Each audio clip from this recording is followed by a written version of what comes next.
Welcome to పవనించే సూర్యుడు. బులెటిన్లో ముందుగా హెడ్లైన్స్. కొమ్మినేనికి 14 రోజుల రిమాండ్.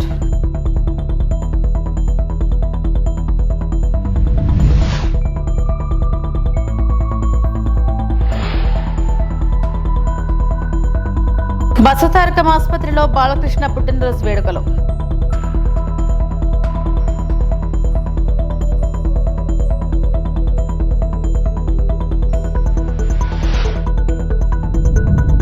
మహిళా హోంమంత్రి ఉన్న రాష్ట్రంలో మహిళలపై దారుణాలు. మాజీ మంత్రి ఆర్పి రోజా మండిపాటు.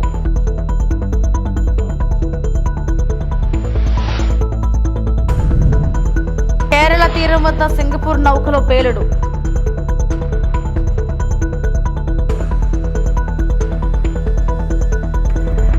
అమరావతి మహిళలపై అసభ్యకర వ్యాఖ్యల కేసులో అరెస్టైన సాక్షి ఛానల్ యాంకర్ కొమ్మినేని శ్రీనివాసరావును పోలీసులు గుంటూరు జిల్లా మంగళగిరి కోర్టులో హాజరుపరిచారు. కోర్టు ఆయనకు 14 రోజుల జ్యుడిషియల్ రిమాండ్ విధించింది. అనంతరం గుంటూరు జిల్లా జైలుకు ఆయనను తరలించారు. సోమవారం హైదరాబాద్లో కొమ్మినేనిని అరెస్టు చేసిన విషయం తెలిసిందే.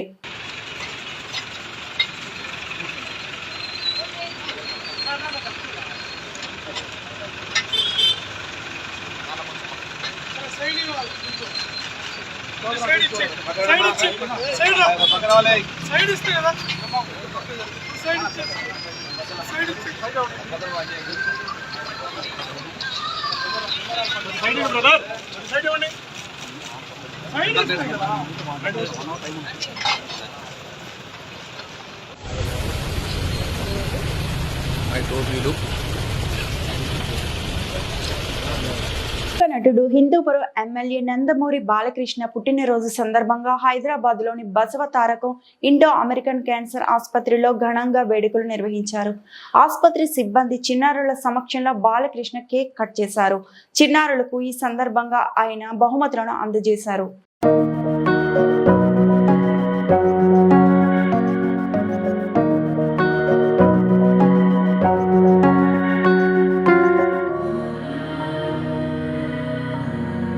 అంటే డోంట్ బిలీవ్ ఇన్ నంబర్స్ కాబట్టి నా వయసు చెప్పను అంటే ఎవరు తెలియంది కాదు. నా మొబైల్ నెంబర్ నుంచి కూడా అందరికీ ముందు ఒకటే, నాదంతా ఓపెన్ బుక్కే. సో నా గురించి ఏ రహస్యాలు ఏమి ఉండవు, అందరికి తెలిసిందే. నా ఈ జీవిత పయనంలో అడుగడుగున నేను వేసే ప్రతి అడుగు అందరికి తెలిసిందే. నేను ఒకసారి నాన్నగారు అడిగారు, ఏం చేస్తున్నావు అన్నారు. ఇంటర్మీడియట్ అయిన తర్వాత అని అప్పుడు దిగారు బండి. ఏం లేదన్నా, నాకేం ఆలోచించలేదన్నా. మెడిసిన్ ఎంట్రన్స్ రాసావా అన్నారు. మెడిసినా? చిన్నప్పటి నుంచి ఈయనే కదా నన్ను ఎంకరేజ్ చేసింది. అందరితో మా బాల హీరో అవుతాడు అది అని. మరి మెడిసిన్ అంటారేంటి నాకు అర్థం కాలే కాసేపు.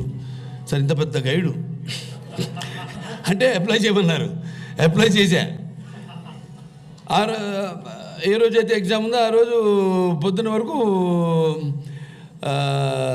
హాల్ టికెట్ రాలా, పోస్ట్ మ్యాన్ రాలా, ఇంకా రాదని కరెక్ట్గా వచ్చాడు.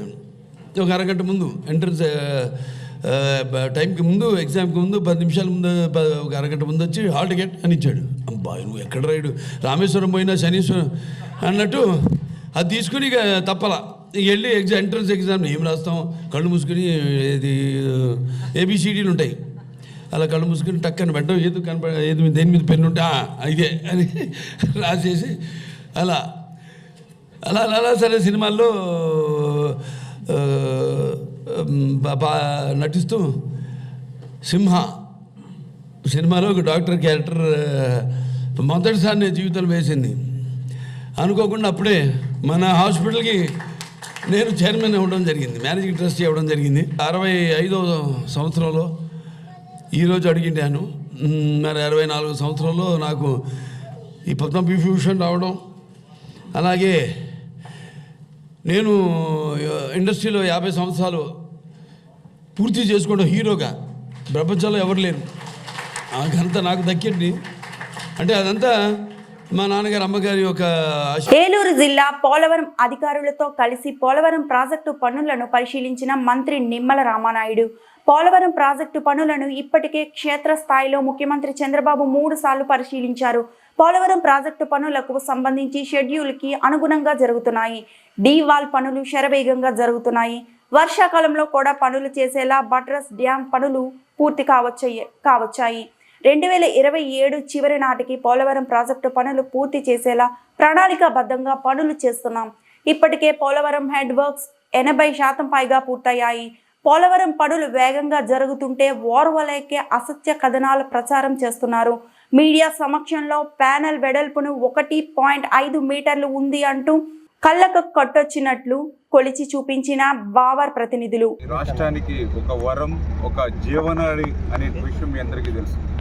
అందుకే ఈరోజు కూటమి ప్రభుత్వం అధికారంలోకి వచ్చిన తర్వాత ఈ పోలవరం ప్రాజెక్టుని మరి చంద్రబాబు నాయుడు గారు ముఖ్యమంత్రిగా ఇప్పటికే 3 సార్లు స్వయంగా ఇక్కడ మరి విజిట్ చేసి ఒక లక్ష్యాన్ని కూడా డయాఫ్రమ్ వాల్ 2027 డిసెంబర్కి పోలవరం ప్రాజెక్టు పూర్తి చేసేటువంటి విధంగా ఒక షెడ్యూల్ కూడా ఏర్పాటు తీసుకుని ఆ షెడ్యూల్కు అనుగుణంగా పనులు జరిగేటువంటి విధంగా మరి ఈవేళ మరి పెద్ద ఎత్తున పోలవరం పనులు జరుగుతున్న విషయాన్ని కూడా స్వయంగా మనందరం కూడా చూస్తున్నటువంటి పరిస్థితి.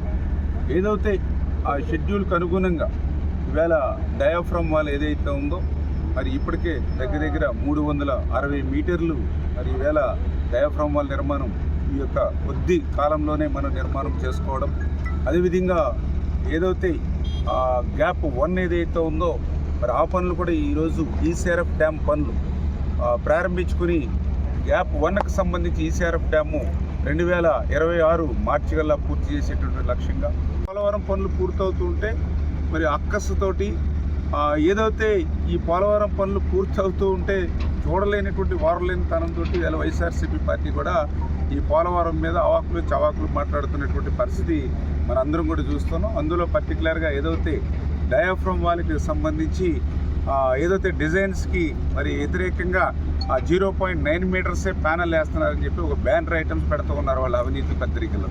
ఇప్పుడే మీ మీడియా మిత్రులే మీరు చూసారు ఏదైతే వేసేటువంటి ప్యానల్ ఏదైతే డయాఫ్రమ్ ప్యానల్ ఏదైతే ఉందో మీకు ఆ బావర్ కంపెనీ వాళ్ళే చూపించారు 1.5 మీటర్స్ అని. అంటే ఈ డయాఫ్రమ్ వాల్కి సంబంధించినటువంటి ఏ ప్యానల్ మందమైనా సరే 1.5 మీటర్స్కి 1 సెంటీమీటర్ కూడా తక్కువ ఉండదు. ఇది కళ్ళారా మనందరం కూడా చూస్తున్నటువంటి పరిస్థితి. అయితే 100 మీటర్స్ డెప్త్కి మరి ఆ యొక్క ప్యానల్ వెళ్ళేటప్పుడు క్రిందిలో రాక్ తగిలిన చోట ఎక్కడైనా లాస్ట్ 2 మీటర్స్ 3 మీటర్స్ దగ్గర ఎక్కడైనా 0.3 m మరి ఏదైనా వాలు కొంచెం తప్పుకుంటుంది తప్ప అంతకు మించి ఆ 1.5 మీటర్స్ మాత్రం ఖచ్చితంగా దాని మందం ఉంటుంది. అటు 0.3 మళ్ళీ దానికి రివర్స్లో ప్యానల్ దిగినప్పుడు రెండో వైపున కూడా 0.3 మ్యాక్సిమం డిఫరెన్స్ వస్తుంది. అది డిజైన్లోనే ఆమోదించబడింది.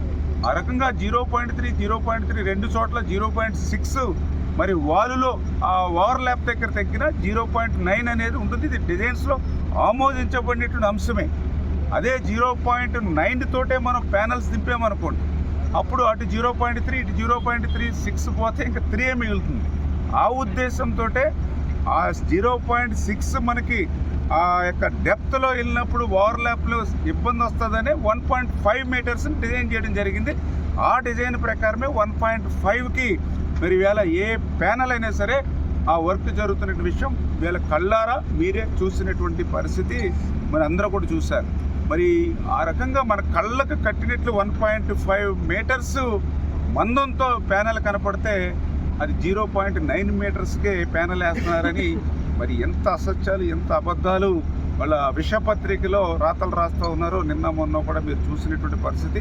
ఇప్పుడు మీరే కళ్ళకు కట్టినట్లు వాస్తవాలు ఏంటనేది ఫీల్డ్లోనే మీరందరూ కూడా చూసినటువంటి స్థితి అని చెప్పి తెలియజేసుకుంటూ మరి అదేవిధంగా ఏదైతే బావర్ కంపెనీ మీ అందరికీ తెలుసు ఈవేళ వర్క్, ఎందుకంటే ఈ ఏదైతే డయాఫ్రమ్ వాల్ అనేది అత్యంత క్లిష్టతరమైనటువంటిది. మన ఇండియాకు సంబంధించి ఏ కంపెనీ కూడా 40 మీటర్స్ డెప్త్కి వెళ్ళి వర్క్ చేసినటువంటి పరిస్థితి diaphragm wall Indian companies, Indian agencies. Last time మీరు గ్యాప్ 1 ఇదే మెగా చేశారు. గ్యాప్ 1 డయాఫ్రమ్ వాల్ వాళ్ళు చేసింది 35-40 మీటర్స్ డెప్త్. ఇక మెగానే కాదు, ఇండియాలో ఏ ఏజెన్సీ అయినా సరే మ్యాక్సిమం వాళ్ళకున్న ఎక్స్పీరియన్స్ 35-40 మీటర్స్ అంతే. ఆ ప్రపంచంలో 100 మీటర్స్ పైబడి డెప్త్కి వెళ్ళే మిషనరీ కానీ ఆ పవర్ కానీ ఆ బావర్కే ఉంది. ఆ ఉద్దేశంతో ఆ బావర్ తోటి ఆ మెగా కంపెనీ ఆ పనులు కూడా చేయించుకునేటువంటి పరిస్థితి. దానివల్ల మనకి సేఫ్టీ పెరుగుతూ ఉంది. ఏదైతే పోలవరం ప్రాజెక్టు త్వరితగతంగా పూర్తవడానికి అవకాశం కలుగుతూ ఉంది. మరి ఆ రకంగా బావర్ కంపెనీ లాంటి ఇంటర్నేషనల్ కంపెనీని తీసుకొచ్చి ఎక్స్పర్ట్ ఉన్నటువంటి కంపెనీని తీసుకొచ్చి ఇవాళ మెగా పనిచేస్తూ ఉంటే వాళ్ళ మీద కూడా బురద చెల్లేటువంటి విధంగా, అంటే చిత్తశుద్ధితో పనిచేసేటువంటి వాళ్ళ మానసిక స్థైర్యం కూడా దెబ్బతీయాలి అనేటువంటి దురాలోచన.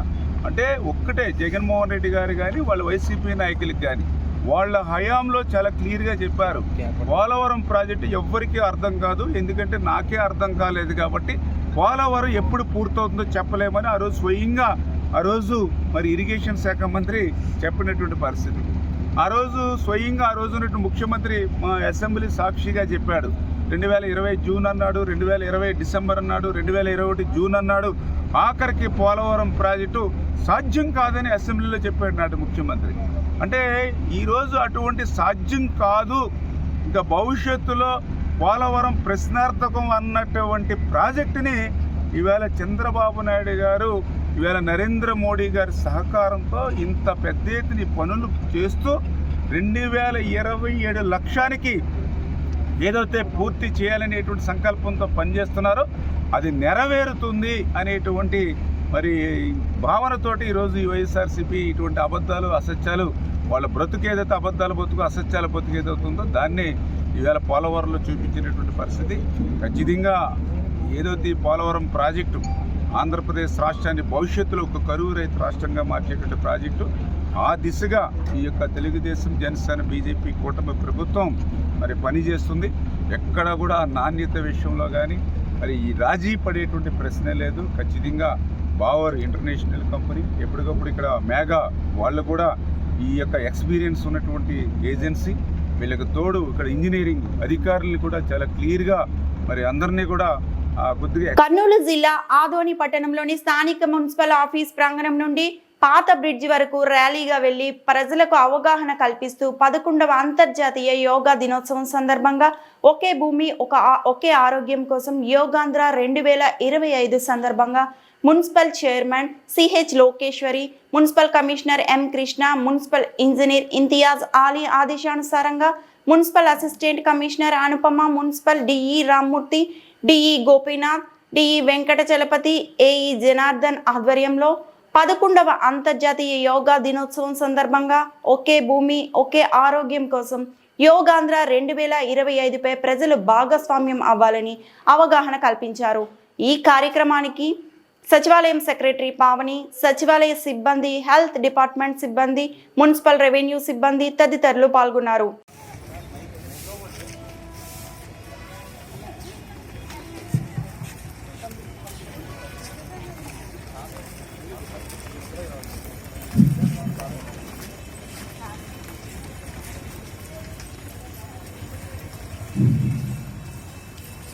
అందరికీ శుభోదయం.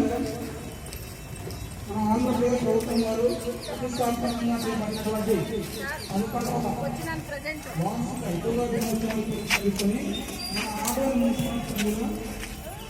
మున్సిపల్ ఆఫీస్ ర్యాలీని నిర్వహించడం జరుగుతుంది. ఈ యొక్క ముఖ్య ప్రజల్లో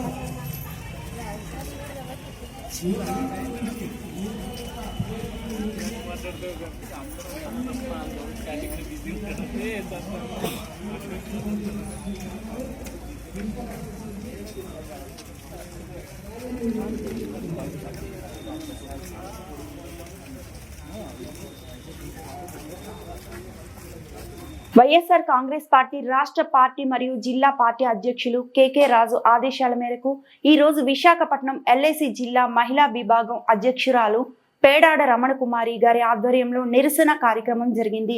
కూటమి ప్రభుత్వం అధికారంలోకి వచ్చి సంవత్సరం గడిచింది. ఈ సంవత్సర కాలంలో మహిళలపై అఘాయిత్యాలు, అత్యాచారాలు, హత్యలను అరికట్టడంలో ఈ కూటమి ప్రభుత్వం పూర్తిగా వైఫల్యం చెందింది. ఈ సందర్భంగా డాక్టర్ బిఆర్ అంబేద్కర్ గారి విగ్రహానికి వినతి పత్రం సమర్పించారు. ఈ సందర్భంగా మాట్లాడుతూ రాష్ట్రంలో శాంతి భద్రతలు క్షీణించాయి. రాష్ట్రంలో మహిళలకు, చిన్న పిల్లలకు రక్షణ కొరవైంది. కూటమి పాలనలో మహిళల భద్రతను గాలికి వదిలేశారు. రాష్ట్రంలో రెడ్ బుక్ రాజ్యాంగాన్ని అమలు చేస్తున్నారు. హోంమంత్రి అనిత మహిళ అయి ఉండి కూడా మహిళలకు రక్షణ లేకుండా పోయింది.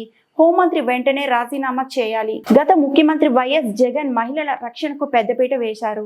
దిశ చట్టాన్ని అమలు చేసి మహిళలకు భద్రత కల్పించారు. ఈ కార్యక్రమంలో మాజీ మేయర్ గొలగాని హరివెంకట కుమారి, మాజీ సమన్వయకర్త ఇర్లు అనురాధ, మాజీ చైర్మన్ పల్లా చిన్నతల్లి, కార్పొరేటర్లు నాగ శశికళ, రాష్ట్ర మహిళా కమిటీ సభ్యులు చుక్కా వరలక్ష్మి, రేసు అనురాధ, బి విజయలక్ష్మి, రామలక్ష్మి, నియోజకవర్గ ఇన్ఛార్జి పప్పుల సునీత, పార్టీ నాయకురాలు శ్రీదేవి వర్మ, డి పద్మావతి, బైవరపు రాధ, సత్యాల సాగరిక, రాజేశ్వరి, మాసిన లక్ష్మి, నాగమణి, ఈశ్వరి, శిరీష్, విశాలాక్షి, సాలాది బాను, మల్లా ధనలత, పతివాడ కనకరాజు, మజ్జి జ్యోతి, రమణమ్మ, సత్యవతి అధిక సంఖ్యలో మహిళలు పాల్గొన్నారు.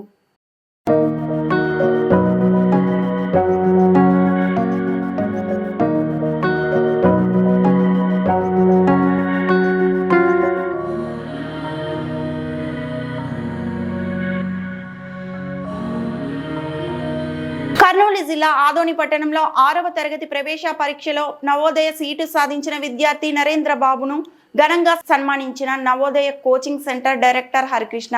కష్టపడి ఇష్టంతో చదివితే సీటు సాధించవచ్చు అని కోచింగ్ సెంటర్ డైరెక్టర్ అన్నారు. అదేవిధంగా ఈ కార్యక్రమంలో అధ్యాపకులు మల్లికార్జున, ప్రతిభ, విజయలక్ష్మి, అంబమ్మ, అనిత, నరసింహలు పాల్గొన్నారు. ఈరోజు మన ఆదోనిలోని హరి నవోదయ కోచింగ్ సెంటర్ నందు మళ్ళీ నవోదయ కోచింగ్ సెంటర్లో గురుకుల నవోదయ కోచింగ్ తీసుకుంటూ మన గురుకులలో కూడా 2 సీట్లు సాధించడం జరిగింది. అదేవిధంగా ఇప్పుడు నవోదయలో కూడా నవోదయ సీట్ సాధించడం జరిగింది. మరి దారాల నరేంద్రబాబు అనే విద్యార్థి మన ఇన్స్టిట్యూట్ నుంచి సీట్ రావడం చాలా సంతోషంగా ఉంది. మన ఇన్స్టిట్యూట్లో పనిచేస్తున్న కూడా అధ్యాపకులు ప్రతి ఒక్కరు కూడా చాలా హార్డ్ వర్క్ చేసి ప్రతి ఒక్కరు కూడా ఉన్నత స్థాయిలో ఉండాలని మంచి విద్యను అందిస్తూ ఇలా సీట్లు కూడా ఎన్నో సాధించడం జరిగింది మన ఇన్స్టిట్యూట్ నుంచి. ఈరోజు మళ్ళీ మన ఆదోని చుట్టుపక్కల ఉన్న గ్రామీణ ప్రాంత బడుగు బలహీన విద్యార్థులకు మన హరి నవోదయ కోచింగ్ సెంటర్ ఎంతో ఉపయోగపడింది.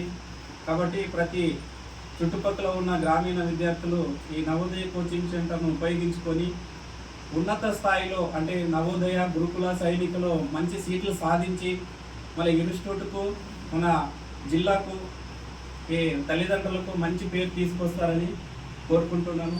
అదేవిధంగా తల్లిదండ్రుల ప్రోత్సాహంతోనే పిల్లలు మన ఇన్స్టిట్యూట్లో జాయిన్ అయ్యి వాళ్ళు సీట్లు సాధించడం జరిగినది. కాబట్టి ఈ ఇన్స్టిట్యూట్లో జాయిన్ అయిన విద్యార్థులకు, వారి తల్లిదండ్రులకు, ఇక్కడ పనిచేస్తున్న ఉపాధ్యాయులకు ప్రతి ఒక్కరికి కూడా ధన్యవాదాలు.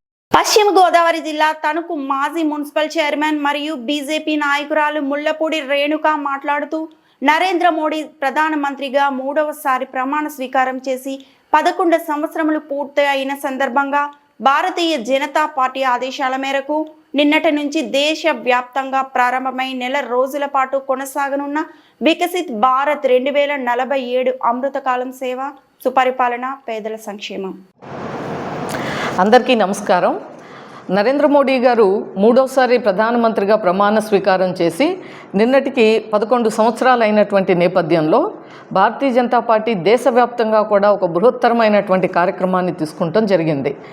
అదే వికసిత్ భారత్ 2047 అమృతకాలం. అమృతకాలం అంటేనే మనం తెలుసు, మామూలుగా దేన్ని అంటాం, ప్రతిరోజు కూడా మనం చూస్తూ ఉంటాం అమృత గడియలు అని. అంటే అదేదైనా ఒక మంచి కార్యక్రమం చేయడానికి శుభమైనటువంటి గడియలు అనేటువంటిది దాని అర్థం. అలాగే ఈవేళ 2047 అంటే మనకి స్వాతంత్రం వచ్చి 100 సంవత్సరాలు అయ్యే సమయానికి భారతదేశం అన్ని రంగాల్లో ఎక్కడ ఉండాలి అనేటువంటిది భవిష్యత్తుని ఒకసారి మనం చూస్తూ ఒక విజన్ తోటి చూస్తూ 2047కి భారతదేశం ప్రపంచ దేశాల్లో ఎక్కడ ఉండాలి అనేది ఒకసారి ఊహిస్తూ మనం దానికి తగ్గట్టుగా ప్రణాళికలు అన్ని రంగాల్లో చేసుకుంటూ దానికి తగినటువంటి విధంగానే గత 11 సంవత్సరాలుగా చూస్తే సేవ అంటే రాజకీయం అంటేనే సేవ. అందుకే మోడీ గారి ఈ యొక్క కార్యక్రమానికి ఎంత చక్కగా నామకరణం చేశారంటే వికసిత్ భారత్ 2047 అమృతకాలం, సేవ, సుపరిపాలన, పేదల సంక్షేమం. ఈ యొక్క కార్యక్రమంతో ఈవేళ నుంచి జూలై 9వ తారీఖు వరకు కూడా అనేక కార్యక్రమాలు, ఈ యొక్క ప్రభుత్వం సాధించినటువంటి విజయాలు కానీ, అభివృద్ధి కార్యక్రమాలు కానీ, సంక్షేమ కార్యక్రమాలు కానీ, అవన్నిటినీ కూడా గతంలో 11 సంవత్సరాల కాలంలో చేసినటువంటి ఈ యొక్క విషయాలన్నింటినీ ప్రజల దగ్గరికి తీసుకొని వెళ్ళి వారికి మరొక్కసారి గుర్తు చేసి, అలాగే రాబోయే 27 సంవత్సరాలకు మనం ఏం చేయాలి అనుకుంటున్నామో వాటిని కూడా ఒక ప్రణాళికాబద్ధంగా మనకు ఉన్నటువంటి గత ఎన్నికల ముందు కూడా చెప్పినటువంటి మేనిఫెస్టోలో చెప్పినటువంటి అంశాలు కానీ, ఇప్పుడు అమలులో ఉన్నటువంటి సంక్షేమ పథకాలు కానీ, అభివృద్ధి కార్యక్రమాలు కానీ, ఈ యొక్క భారతదేశాన్ని అన్ని రంగాల్లో ప్రపంచ పటంలో ఏ విధంగా దీన్ని ఒక ల్యాండ్స్కేప్ అంటే పొలిటికల్ ల్యాండ్స్కేప్ అంటాం, అంటే ఒక రాజకీయంగా ఈ యొక్క భారతదేశం యొక్క చిత్రపటాన్ని ఏ విధంగా మార్చుతూ దానితో పాటుగా ఆర్థికపరమైనటువంటి చిత్రపటాన్ని కూడా మారుస్తున్నటువంటి విషయాన్ని ప్రజలకు తెలియచేయాలి అని చెప్పి ఈ యొక్క కార్యక్రమాన్ని తీసుకోవటం జరిగింది. మనందరం ఒక్కసారి గమనిస్తే మరి 11 సంవత్సరాల కార్యక్రమాలు మనం చెప్పాలంటే ఈ యొక్క చిన్న ఒక ప్రెస్ మీట్లోనో లేదంటే ఈ 5-6 నిమిషాల్లో మనం చెప్పలేము. కానీ క్లుప్తంగా 11 సంవత్సరాలు 11 మేజర్ అచీవ్మెంట్స్ అంటే 2014 నుంచి ఈవేళ మనం 2025 వరకు తీసుకున్న ఒక్కసారి మనం గమనించినట్లయితే, మొట్టమొదటి టర్మ్లో చూసినట్లయితే మోడీ గారి పాలన మొట్టమొదటి టర్మ్లో మనందరం తెలుసు డిమానిటైజేషన్, జిఎస్టీ అమలుతో పాటు మనం ఎప్పుడైతే డిమానిటైజేషన్ అయిందో వెంటనే జన్ధన్ అకౌంట్స్ ప్రతి ఒక్కరికి కూడా భారతదేశంలో ఈవేళ ఒక బ్యాంక్ అకౌంట్ ఉండాలి అని చెప్పి, డైరెక్ట్గా ఒక బెనిఫిట్ కూడా వాళ్ళ అకౌంట్కే వెళ్ళాలని చెప్పి ప్రతి ఒక్కరిని కూడా డిమానిటైజేషన్ ద్వారా మరి పెద్ద నోట్ల రద్దే కాదు అవినీతికి మనం ఎండ్ పలకాలి అని చెప్పి ప్రతి దగ్గర కూడా ఒక ట్రాన్స్పరెంట్ అకౌంటింగ్ సిస్టమ్ని మనం అమల్లోకి తీసుకొచ్చి ప్రపంచ ఆర్థిక వ్యవస్థలతో మనం పోటీ పడాలంటే దానికి కావాల్సినటువంటి రిఫార్మ్స్ అన్నిటినీ కూడా అడ్మినిస్ట్రేటివ్ రిఫార్మ్స్ అన్నిటినీ కూడా తీసుకొని వచ్చి ఆ విధంగా మనం ఇవాళ ప్రపంచంలో మరి 4వ స్థానానికి ఆర్థిక వ్యవస్థని, మన భారత ఆర్థిక వ్యవస్థని ఆ రోజు 11వ స్థానంలో ఉంటే ఈరోజు మరి బలంగా ఉన్నటువంటి జపాన్ని అధిగమించి మనం 4వ స్థానానికి వచ్చామంటే దీనికి గత 10 సంవత్సరాలుగా తీసుకున్నటువంటి అనేక నిర్ణయాలు, సంస్కరణలు అని చెప్పి మనం ఈ సందర్భంగా గుర్తు తెచ్చుకోవాల్సినటువంటి అవసరం ఉంది. అలాగే చూస్తే మనకి ఆర్టికల్ 370 రద్దు చేయటం, అలాగే మనకి ట్రిపుల్ తలాక్ బిల్ దాని ద్వారా ఎక్కడా లేదు, ఏ ఇస్లామిక్ కంట్రీస్లో లేదు. మన పక్కనే ఉన్నటువంటి పొరుగు దేశాలైన బంగ్లాదేశ్ కానీ, పాకిస్తాన్ కానీ, ఆఫ్ఘనిస్తాన్ కానీ, ఇరాన్ కానీ, సిరియా కానీ, ఇలా ఏ దేశాల్లో ఇస్లాం డామినెంట్ కంట్రీస్లో కూడా లేనటువంటి ట్రిపుల్ తలాక్ని మనం తీసేయటం మూలంగా మరి కోట్ల మంది ముస్లిం మహిళలకు అది లబ్ధి జరిగినటువంటి సందర్భం. అలాగే చూస్తే మనం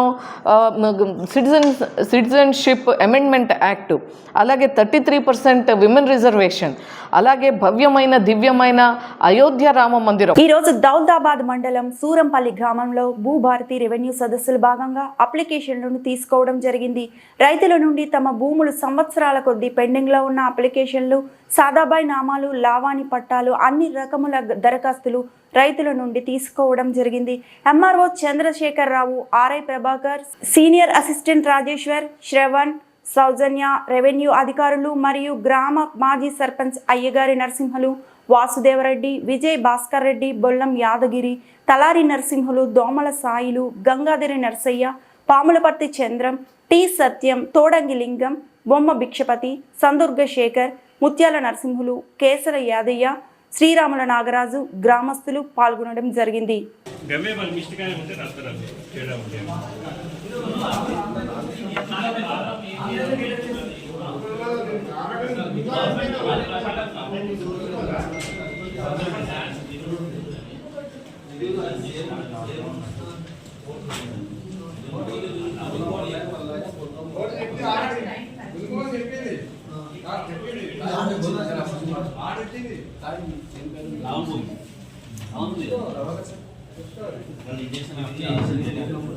ఇంజక్షన్ ఆర్డర్ అప్లికేషన్ చేసి కోర్టు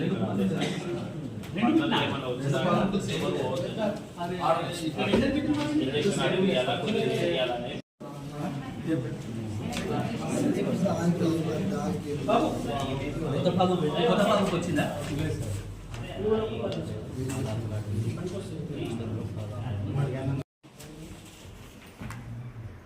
చామంతి లక్ష్మి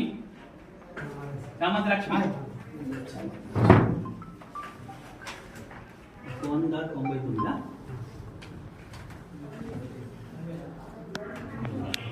పట్టకుంది కదా.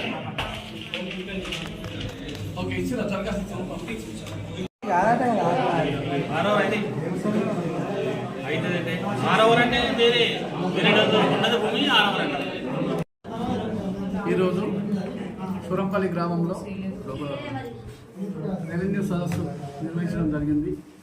అందులో గ్రామ రైతులకు గల వివిధ సమస్యలు, సాదా వైద్యం అయితేనేమి, మిస్సింగ్ సర్వే నెంబర్లు అయితేనేమి,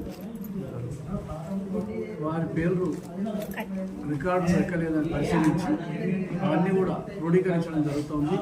వారి ద్వారా ప్రిస్క్రైబ్ ఫార్మాట్లో దరఖాస్తులు తీసుకొని అవన్నీ కూడా రికార్డ్ చేసుకొని ఆన్లైన్ చేయడం జరుగుతుంది. అదేవిధంగా ఇవన్నీ కూడా మళ్ళీ విచారణ చేసి అన్ని సమస్యలను తీర్చబడడం తెలియవస్తా ఉన్నాం. Welcome to VVB9 news channel. కూటమి ప్రభుత్వంపై తిరగబడిన ఉపాధ్యాయులు, ఎస్టీజీ ఉపాధ్యాయుల బదిలీల ఆన్లైన్ విధానంలో వెబ్ కౌన్సిలింగ్ ద్వారా జరుగుతుండటాన్ని వ్యతిరేకిస్తూ ఆఫ్లైన్లో మాన్యువల్గా జరపాలని చిత్తూరు DEO కార్యాలయం ఎదుట ఉపాధ్యాయుల నిరసన. ఉపాధ్యాయ సంఘాల ఐక్యవేదిక చిత్తూరు జిల్లా స్టీరింగ్ కమిటీ పిలుపుతో పెద్ద ఎత్తున పాల్గొన్న టీచర్లు, విద్యాశాఖ మంత్రి నారా లోకేష్తో చర్చల ఒప్పందంను ప్రభుత్వం ఉల్లంఘిస్తోందని ఆందోళన. ఉపాధ్యాయులను నమ్మించి మరీ ఇంతలా మోసం చేస్తావా చంద్రబాబు? ఉపాధ్యాయులకు మాన్యువల్ కౌన్సిలింగ్ విధానాన్ని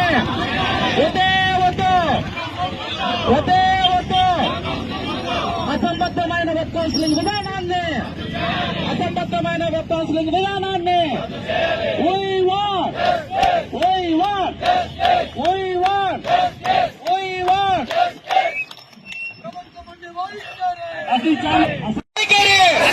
ప్రభుత్వం ముందు వైఖరి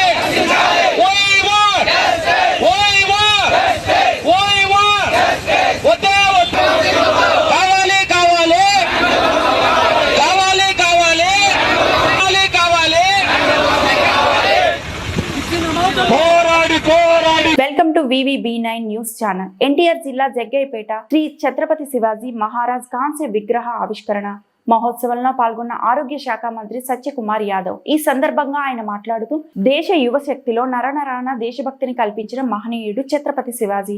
ఆ మహనీయుని త్యాగాలు, శక్తియుక్తులు 16 సంవత్సరాల నుండి భారతదేశానికి అందించిన మహాగణుడు. ఆ మహనీయుని విగ్రహం పట్టణ ముఖద్వారంలో ఉండడం వలన అనేక మంది యువకులు, విద్యార్థులు ప్రేరేపితులు అవుతున్నారు. ఈ విగ్రహాన్ని చూసైనా దేశభక్తిని, ఆయన చరిత్రను తెలుసుకుంటారని ఆరోగ్య శాఖ మంత్రి అన్నారు. వారు మాట్లాడే ప్రతి క్షణం అక్కడ ఉన్న వారందరిలో నరనరాన దేశభక్తి ఉప్పొంగింది. ఈ కార్యక్రమంలో పూజ స్వామీజీలు కమలానంద భారత స్వామీజీ, తాళ్లయ్యపాళెం శివస్వామీజీ, చిట్టా లక్ష్మీ నరసింహశాస్త్రి, నెట్టెం రఘురాం, శాసనసభ్యులు శ్రీరామ్ రాజగోపాల్, స్వామినేని ఉదయభాను, రామ్కో సిమెంట్ ప్రెసిడెంట్ శ్రీ వాత్సవ, ఫరూక్ మహమ్మద్ తదితర ప్రముఖులు పాల్గొన్నారు. జై భవానీ, భారత్ మాతా కీ. పరమ పూజనీయ స్వామీజీలు కమలానంద భారతి గారికి, శివస్వామి వారికి, లక్ష్మీ నరసింహ శాస్త్రి గారి పాదపద్మాలకు నమస్కరిస్తూ, ఈనాటి కార్యక్రమ సభాధ్యక్షులు శ్రీరామ్ రాజగోపాల్ గారికి, రాష్ట్రీయ స్వయం సేవక్ సంఘ్ దక్షిణ మధ్య ప్రచారక్ పెద్దలు మాన్య శ్రీ భరత్జీకి, పార్టీ సీనియర్ నాయకులు, తెలుగుదేశం పార్టీ సీనియర్ నాయకులు, మాజీ మంత్రివర్యులు, దశాబ్దాలుగా ఈ ప్రాంతంలో ప్రజాసేవకు అంకితమైన జనసేన పార్టీ నాయకులు స్వామినేని ఉదయభాను గారు, భారతీయ జనతా పార్టీ నాయకులు మాన్య శ్రీనివాసరావు గారు, మున్సిపల్ చైర్మన్ సోదరులు రాఘవేంద్ర గారు, కుమార్ రాజా గారు, రామ్కో సిమెంట్స్ అధ్యక్షులు శ్రీవాసవ్ గారు, ఈ ప్రముఖులకి హిందూ బంధువులందరికీ కూడా నమస్కారం. ఎంతో ఆధ్యాత్మిక ప్రాశస్త్యం, చారిత్రక నేపథ్యం కలిగిన జగ్గయ్యపేటలో ఈ భర్త జాతికి స్ఫూర్తి శిఖరం ఛత్రపతి శివాజీ మహారాజ్ కాంస్య విగ్రహాన్ని ఇవాళ ఆవిష్కరించుకోవడం, దాంట్లో ఇంతమంది పెద్దలతో కలిసి భాగస్వామిని కావడం నాకు చాలా గర్వకారణంగా ఉంది. నా అదృష్టంగా కూడా నేను భావిస్తున్నాను. అటువంటి ఒక బృహత్తర కార్యక్రమానికి శ్రీకారం చుట్టి ఇవాళ ఛత్రపతి శివాజీ మహారాజ్ అద్భుత విగ్రహం ఈ జగ్గయ్యపేటలో ఆవిష్కరింపబడడానికి కారణమైన కమిటీ సభ్యులు నోముల రఘు, వెంకటేశ్వరరావు గారు, భాస్కర్ గారు, నరేంద్ర గారు, రవిచంద్ర గారు, అదేవిధంగా ఈ అద్భుతంగా ఈ విగ్రహాన్ని మలిచి జీవకళ ఉట్టిపడేలాగా మలిచిన ఈ వార్తలు ఇంతటితో సమాప్తం.